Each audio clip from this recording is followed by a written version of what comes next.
러시아가 디폴트 위기에 직면했습니다. 우크라이나 침공에 대한 서방 국가들의 경제 제재로 외환 보유액을 마음대로 사용할 수 없게 된 러시아가 3월 16일에 달러 표시 채무에 관한 이자 지불 기일을 맞이합니다. 러시아가 이 문제를 어떻게 극복할 것인지에 대해 전 세계가 주목하고 있습니다. 러시아 재무성은 지난 3월 14일 성명에서 러시아의 외화 표시 채무의 이자 지불을 이행하기 위한 일시적 조치를 승인했다고 발표했습니다. 하지만 러시아 재무성은 동시에 서방 국가들의 경제 제재 영향으로 외화가 아닌 러시아 화폐인 루블화로 지불하는 것을 피할 수 없게 될 우려가 있다고 경고했습니다. 지난 2월 24일 푸틴 러시아 대통령이 우크라이나의 침공을 시작하자 서방 국가들은 즉각 러시아에 대한 강도 높은 제재 조치를 발표했습니다. 제재에는 일부 러시아 은행을 스위프트에서 몰아내는 조치도 포함되어 있었습니다. 스위프트는 전 세계 11,000개가 넘는 금융기관의 지불 업무를 원활히 하는 국제적인 결제 네트워크입니다. 이번 금융 제재로 러시아 중앙은행은 보유하고 있는 외환 보유액을 사용하는데 제약을 받게 되었습니다. 그리고 푸틴과 정치인, 특권층 등에게도 많은 제재가 가해졌고 루블화 가치는 폭락했으며 러시아 기업들의 주가도 폭락하고 있습니다.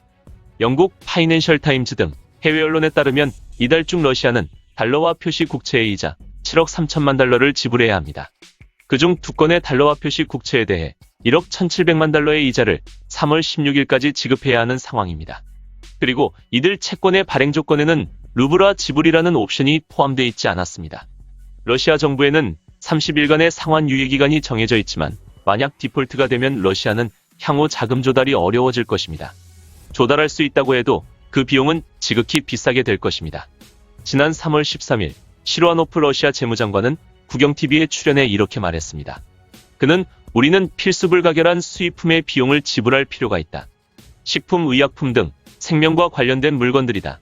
하지만 우리가 채무를 지불할 상대는 러시아를 적대시하고 외화 준비금에 대한 사용을 제한하는 조치를 취했다. 따라서 우리는 이들 적대국에 대한 채무를 루블화로 지불할 것이다 라고 말했습니다. 또한 그는 러시아 중앙은행 및 정부의 외화 계좌 동결은 인위적인 디폴트를 일으키겠다는 서방 국가들의 의도로 해석할 수 있다고도 말했습니다.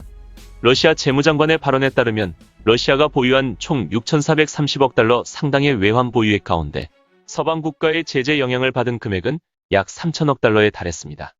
국제통화기금 총재인 크리스탈리나 게오르기에바는 지난 3월 13일 미국 CBS 시사 프로그램 페이스 더 네이션에 출연해 러시아의 디폴트가 있을 수 없는 일은 아니다라고 말했습니다. 그리고 우크라이나에 대한 침공으로 러시아에 잇따라 내려진 제재 조치의 물결은 이미 러시아 경제에 중대한 영향을 미치고 있으며 이로 인해 2022년 안에 심각한 경기 침체가 빚어질 가능성이 있다고도 지적했습니다. 러시아의 디폴트는 통상적인 디폴트와는 비교가 안 될 정도로 경제에 충격을 줄 수 있습니다. 이는 베네수엘라 사례에서 참고할 수 있습니다. 베네수엘라 정부와 국영 베네수엘라 석유회사는 600억 달러의 채무 잔액을 안고 지난 2017년에 디폴트로 국가 경제를 나락으로 떨어뜨렸습니다.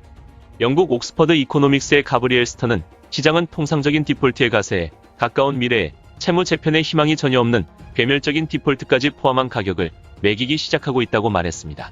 블룸버그에 따르면 2023년 만기 러시아 국채 가격은 현재 1달러당 29센트 안팎입니다. 가브리엘은 이 가격은 디폴트하거나 그 직전에 놓인 다른 신흥국과 비교해도 너무 싸다고 말했습니다. 이제 러시아 국채를 사는 곳은 루블화 이자 지불을 받아들일 수 있는 러시아뿐일 것입니다. 러시아에 있어서 이것은 굴욕적인 사태라고 할 수 있습니다. 러시아 정부가 안고 있는 달러와 유로화 채무 잔액은 약 490억 달러입니다. 그 일부는 향후 몇 개월 안에 이자 지불 기한을 맞이합니다. 이런 상황을 감안하면 러시아의 디폴트 위기는 현실로 다가올 수 있습니다. 러시아 국채는 사실상 거래 정지 상태인 것으로 알려졌습니다.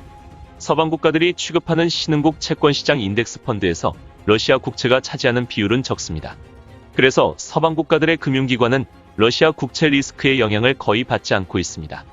반면 러시아가 디폴트에 빠지면 러시아의 중요한 동맹국인 중국이 가장 먼저 영향을 받게 될 것으로 보입니다. 아마도 중국은 파산한 러시아와 미로를 계속할 여유가 없을 것입니다. 푸틴의 우크라이나 침공이 경제에 끼칠 대타격을 경고하는 목소리는 계속 높아지고 있습니다. 러시아군의 침공이 시작된 지 나흘 만에 국제금융협회는 러시아의 올해 GDP 성장률 전망치를 두 자릿수 마이너스로 수정했습니다. 신용평가회사인 피치, 무디스, S&P는 이미 러시아 국가신용 등급을 정크채 수준으로 낮춰버렸습니다. 이렇게 파산 직전에 놓인 러시아가 지금의 위기를 어떻게 해결해 나아갈지 귀추가 주목되고 있습니다. 이상 피커TV였습니다.